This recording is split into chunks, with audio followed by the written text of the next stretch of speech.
Well, hello YouTube, it's me, Fortmaster, and welcome back to another Vivat Veritas reaction. This is the third video in their Deltarune December video, challenge thing they were doing. Doing breakdowns of all the, Lightner characters that we will supposedly be playing, or at least, talking to in the, in Deltarune. This one is a discerning breakdown of Deltarune's Berdly. And of course, this comes after Vivat Veritas' video on Susie and Chris that I've already done reactions to. So, what's to say about Berdly? I've watched a lot of videos about Berdly, actually. Breaking down his quirks, his peculiarities, about the fact that, he may, seemingly like a lot of people in this game, have a bit of a troubled, home life, though his seems to point more towards, just being neglected. He may live in a normal house, but the only sense of belonging or anything he gets from his family potentially could be from the fact that he, pretends to be one of the smart kids, basically. And then there's the whole thing where he potentially might have some form of Asperger's or autism or something like that. So seemingly, I already know a lot about, just from all the videos I've watched about, Berdly, and just how, even though he's only a side character in one chapter so far, that in some routes may be dead. Again, I'm kind of looking forward to seeing how the weird routes involve Berdly later on, because again, in the Snowgrave route in chapter 2, he doesn't wake up and may either be dead or in a coma, depending on how things work out. So we don't actually know. So yeah, let's actually get into this then. So, of course, as always, original videos linked in the description if you haven't seen it for some reason. Corner video linked to my Let's Play of the day. And yeah, if you like this video or any other video I put out on my channel, I would very much appreciate it if you subscribed to my channel and gave the video a like. All that stuff helps in the YouTube algorithm. And I'm very much hoping that at some point during this year, I hit 5,000 subscribers. But yeah, with all that out of the way, let's get this thing started then, shall we? So, where exactly do we start with Berdly? I mean, he has so much less screen time, personality, and character than those we have already looked at. He's certainly no protagonist. Or not yet. Maybe I just haven't been looking in the right places. Well, if I'm going to start at any point, that'd be a good time. Welcome viewers, I'm Vivat Veritas, and this is week 3 of Deltarune December, where I'm going through our big 4 Lightners and having a look at each of them in turn. This week we'll be looking at the funny gamer guy Berdly, seeing what kind of character liquids we can juice out of this little freak. He's someone who tends to fly under the radar when it comes to textual analysis, especially in the very busy section of chapter 2, but that doesn't mean there's nothing here to look at. Let's see what we can whip up for our bluebird of misfortune. Join me, won't you? Berdly is one of those characters who initially blends into the background, but that doesn't mean we don't know anything about him in chapter 1. Unfortunately, the things we do know about him aren't particularly elucidating. A lot like Chris's other classmates, we don't get a good look into his inner world and character. Instead, we see his main core personality traits, mostly the fact that he's a complete nerd and a teacher's pet. Taking one look at him, this shouldn't be a surprise. He's clearly meant to be this annoying suck-up that gets in the way, but isn't particularly harmful. Everyone knew one, in my youth it was me, and it's pretty basic for that reason in order to be more relatable. He's a little exaggerated, but you can tell that he doesn't mean any harm, even if he is arrogant, petulant, and single-minded. I'm gonna go on a bit of a tangent, actually. Something I think is fun about Deltarune is that the Dark Worlds are not only a way to explore fiction, but also a way to explore characters. I think Berdly is the best example of this, but the same is also true for Chris, Susie, and Noelle. We as players, as well as likely Chris as a character, don't know much about these characters aside from their one-off personality traits. In the Dark Worlds, though, we get to see them face lots of different trials and ideas that challenge them. Of course, this is, how a story works, but it's clear that in-universe, the Dark Worlds are bringing these people closer together and allowing them to know and understand each other further and further. This level of closeness is operationalized within the world of Deltarune itself as a product of the Dark Worlds, adding to their beneficial nature to the characters in a somewhat safe way for these people who, may I remind you, are withdrawn children who need a secure space for this kind of thing. We get to see actual character development and depth, each character being far more complex than we expect. Like how we use determination to explore the Dark Worlds, we also explore the internal worlds of these characters. It's a really fun comparison that I'm unsure is intentional, but it stands out a lot for Berdly. Berdly is, unsurprisingly, in a game written by Toby Fox, a lot deeper than just a nerd though. I mean, he is absolutely that too, but not just that. I want to talk about one of the more interesting parts of Berdly, the way he's made sympathetic in the narrative. See, the worst thing a fictional character can be to a lot of people is annoying. Oh god, yeah. I don't know how many videos I've watched where they specifically point that out, where it's like, oh, it's like you have these fandoms where they absolutely fall in love with like a detestable villain who wants nothing but death and destruction. But you have this one character like Scrappy-Doo or Caillou that they're just annoying, and because of that they want them dead. I mean, Caillou I can kind of see, mainly just because of the way he's depicted in the cartoon. He seems like a spoiled brat. Scrappy-Doo, I never got the hate for Scrappy-Doo, honestly.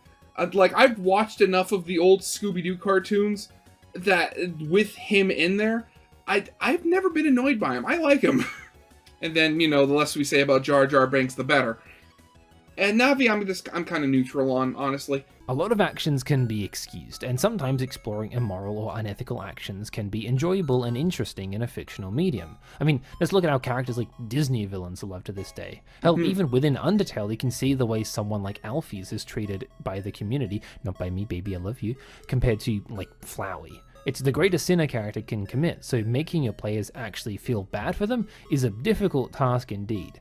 Evidently, though, it's one that Toby seems to be up for. Hopefully he doesn't overestimate his community's literacy skills. I've seen some shit. Anyway, Berdly, he sucks, and that's great. But for those who think that him sucking is annoying and a pain in the ass, Toby has a few tricks up his sleeve to get them on board. Despite his annoying nature and utter obliviousness, Berdly has depth to his reasonings. His backstory, one of covering up his own inadequacies with arrogance and feeling like he's only good thanks to Noelle, is something that's pretty understandable. As much as I hate to admit it, Berdly's backstory is the one that is the most relatable to me from when I was a kid. Oh, Kids geez, who really? are learning who they are and processing big emotions have weird ways of dealing with it, and we've seen in Deltarune itself that there are much worse ways. Although this backstory doesn't exonerate him necessarily, it at least makes you stop and think about the preconceived notions of what and how a character might act. Yeah, again, that was the whole thing. I'm forgetting which video I was watching before specifically talking about it. Yeah, that's it. It was Why is Berdly in Deltarune by a stuffed alpaca. And they were, you know, they were the video that pointed out the whole thing with Berdly, you know, potentially, you know, the whole using the whole thing that he's like that he plays like one of the smarter kids in class, as, you know, it's like very much holding up his entire sense of self-worth, because presumably maybe that's when his parents started paying attention to him or something like that. Though again, we're saying that as, you know, having not actually, you know, gone to his house yet or anything. It makes you look at this weird little bird and think, well, he's incompetent, but that's kind of funny. I do think that his breakdown, for lack of a better word, is genuinely really good, accepting that he's not actually as good as he says he is. It's a very difficult thing to do, especially when you've built up this ego, regardless of whether or not anyone actually believes it. That adds some depth and sympathy to Mr. Bird, but you know what else can make you feel bad for a character? Well, something that separates Berdly from the other liners is that he fucking dies. Incredible. Yeah. The fact that Berdly is the only one that stands against Chris is really interesting, but I'll get to that in a bit. What this especially represents is the cost of breaking the rules of the world. Berdly is seen as collateral. Like Noelle says in her Snowgrave stupor, he's just another enemy to defeat for EXP. Ominous reminiscing of Undertale aside, Berdly's death demonstrates that when you're pushing the boundaries of a world, you lose touch with its inhabitants. It's meant to remind you that, hey, these characters are real in their own world and killing them is wrong. It's forcing you back into its internal world, whether you like it or not, making sure you can't disconnect yourself just to see what happens or to feel in control. God, yeah, that's one of those things. Like, look, I was talking about it in a reaction I just finished editing today. But I was theorizing after watching that potentially maybe we'll get more than just 2 routes in the game. And I was, and granted, this was purely just a what if experiment in my head. And while editing it, I kind of realized I kind of explained it, you know, very roughly, so I'll try to say it again here. But basically, my idea was that, you'll get that presumably at chapter 3, since we got 2 paths in chapter 2, we'll get the final 3rd path in chapter 3. We will get the opportunity to have one of 3 paths. The first path is just the normal route. What happens if you play the chapters, completely normally? You get to the normal route, you get the roaring happens, you fight the knight, huzzah, the story's over, happy ending. Then we have the weird route. Based on a theory I had when I was watching, the Burger Pants conspiracy and stuff like that, I theorized that the weird route would take different forms every chapter, and would, so in chapter 2, you're freezing everybody, you're breaking things down, possibly in chapter 3, since Toriel's going to be there, and her being an overly protective mother, that would result in the weird route of chapter 3 being, oh, now you're running away from anything. Instead of, freezing everything and breaking it down that way, and with chapter 3's weird route, you're just not interacting with everything because Toriel, being an overprotective mother, is protecting Chris from everything, and thus, stuff starts happening weird because Chris isn't doing anything. Now, the idea I had now was that maybe from the weird route itself splits into 2. You have the weird route, which, as I said before, each chapter is, its own different thing, and you can potentially find more lore or a different ending that way. And then the other route could potentially be, Deltarune's version of a genocide route, where it's the route that you take where you kill, like, as many Darkners as possible, and that starts causing other weird ripple effects to start forming that way. Now, again, as I said, there's, like, literally no proof that this could happen at all. I mean, again, the whole weird route itself in chapter 2 was completely random and out of left field. Nobody saw that coming. So, I mean, again, I'm doing this purely based off the whole idea of what if there's the weird route and the violent weird route? Who knows? Ooh. Berdly is almost similar to Papyrus in this regard, where all of his annoying traits kind of fall to the wayside out of genuine concern, and you feel pity for him more than anything else. However, those who ran through it for the first time probably didn't think much of it. Lightners come back when they die and seem to just be able to return to the light world, so I'm sure Berdly until you head back to the light world. No reason to believe that he'll... Oh shit. These aren't just dreams or fantasies. You kill Berdly and he stays dead, presumably. Everyone brushes it off, which makes sense, but really adds to the uncanniness of the whole Snowgrave route, reminding us that our choices do actually matter if we break it enough. Oh god, now I'm just thinking. Like, again, no idea if he's actually dead or, like, in a coma, but can you imagine, like, chapter 3 rolls around, you're doing the weird route, and near the end after you've left the Dark World, you head back to the library, and Berdly's gone, but when you go to the spot, all you see, like, the description reads, it looks really dusty. Oh, God. Oh, God, just thinking about it, oh, God. That's probably enough to make us feel bad for Berdly, all things considered. Yeah. Getting murdered will do that. Alright, topic change. These videos aren't long enough for my subheadings. Berdly's relationships, like every other character, are also pertinent to talk about. Oddly enough for a gamer, Berdly interacts with a lot of women. Susie, Noelle, and Queen are all important characters for his development and identity. Noelle is the only one we haven't talked about in the month's event, so let's quickly go over her. The relationship that Noelle and Berdly have is at the core of Berdly's character, and I've already mentioned how the incident between the two makes him sympathetic in an interesting way. Outside of that though, Noelle understands that Berdly is just a weird guy. Although people know she can do better, it's not about that for her. Berdly needs her around, much more than she does, because she helps him and makes him feel smart and correct, and feeling smart and correct is one of the most important things for Berdly. Deeper though, Berdly does care immensely for Noelle. All of this takes the form of weird, apparently not real romantic pursuits. It manifests as genuine care and worry in other situations. As much as a foolhardy, blustering moron as Berdly is, he's the only character who stands up to Chris and Snowgrave. All of his bravado is gone, and he just knows that something is deeply wrong about all of this. He doesn't want to hurt Noelle, or Chris for that matter, but he knows that he's currently the only one who can do anything, and he pays for that with his life. God, now that I'm thinking about it, so Susie and Rousey, you know, that's when they split off. That's when the actual weird root begins. Now I'm thinking, like, how much, like they Susie at the very least obviously has no idea what happened during the weird root, besides the fact that, you know, things got weird.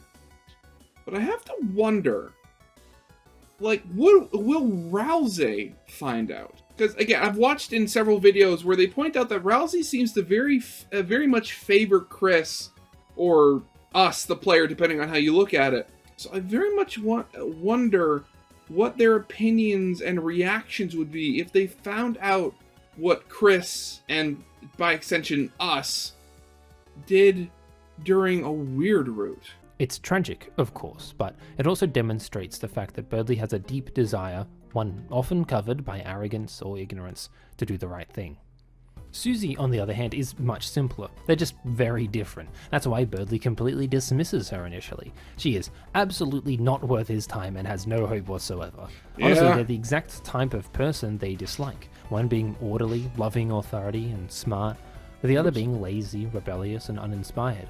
They don't have much of a chance to interact pre-Chapter 2, but within it, Susie has no problem seeing Berdly as an antagonist. It's not until he joins their team where Berdly does one of the funniest 180s in the game. He goes from really disliking Susie for the aforementioned reasons to kind of being obsessed with her for the same reasons. It's incredible and such a surprise. I think the weird relationship they have is only just beginning. Oh god, yeah. Queen is a bit of a... Honestly, I am... like, I'm flip-flopping on whether I want that relationship of theirs to continue. Because on the one hand, I can very much imagine that, you know, whatever his, like, weird semi-crush on Susie continuing would be really funny. But at the same time, I do want him to develop more and figure out, hey, what's actually going on with my feelings here. And also for him to realize that, yeah, Susie's kind of taken, at least emotionally speaking. A different matter. He has complete deference to her to a point, evidently seeing her skill and strength. I doubt it's that simple, though, as the dialogue we do see between them suggests a relationship where Berdly feels acknowledged for his intelligence. He feels seen and validated. You are so smart, yes. Craves. Unfortunately, lying, pretty much anyone can see that he's just being strung along by Queen.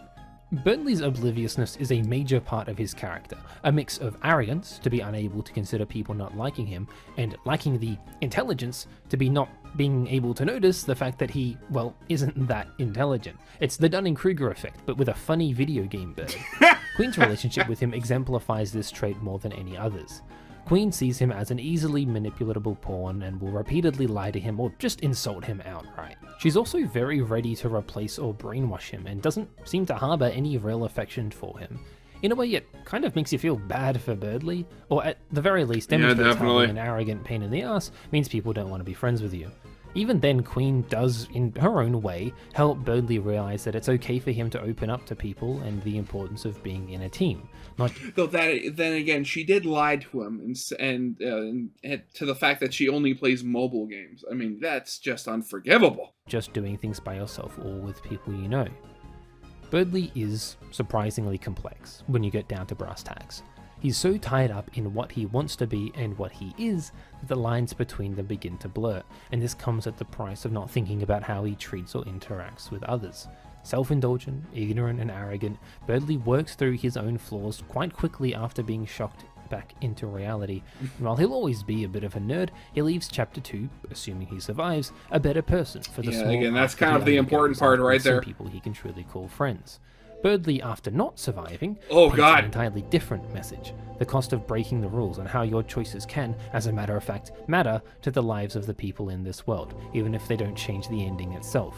Berdly lets us see a place between unrepentantly evil and goofily harmless, and how to manage someone like that, a perspective that expands our understanding of the characters and world of Deltarune. That was a bit of a different one, wasn't it? Who knows I could talk that much about Berdly. Honestly, I probably could have done a bit more, but I think it'll come up in future videos. Plus, again, who knows? Chapter 3, juicy hopefully around the corner. Chapters. Honestly, I doubt it. I think Toby might be done with this guy's character arc. Anyway, thanks for watching the penultimate Deltarune December episode. I hope what I've been saying has actually made sense or resonated with people, as I've been trying to get into the specifics of these characters while also not being redundant. Let me know how I've gotten on. Next week. You've been doing very well, Vivat. I think you can probably figure out who this... Yep, next video is going to be about Noelle. Oh, God.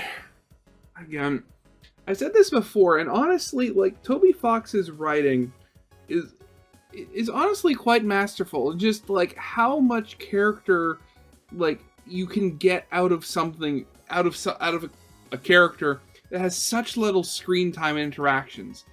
And honestly, like, I'm going to be completely honest here. I've, of course, thought of, Berdly as being annoying and funny and all of that, just being, like, comic relief that, unfortunately dies if you do the weird route. God, I mean, as I said before, Chapter 3 is hopefully coming out this year, so hopefully we'll get some answers to, so hopefully we'll get, more answers and more character development that way. I mean, granted, I don't think it's going to be Berdly, because, kind of weird if Berdly just showed up in, Chris's house. But, oh God, yeah. So that's going to be it. So, yeah, of course, as always, original video is linked in the description if you haven't seen it for some reason. Corner video will lead to my Let's Play of the day. And, yeah, with all that out of the way, I hope you guys liked. If you did, leave a like, subscribe if you have not, and I'll see you guys next time. Goodbye.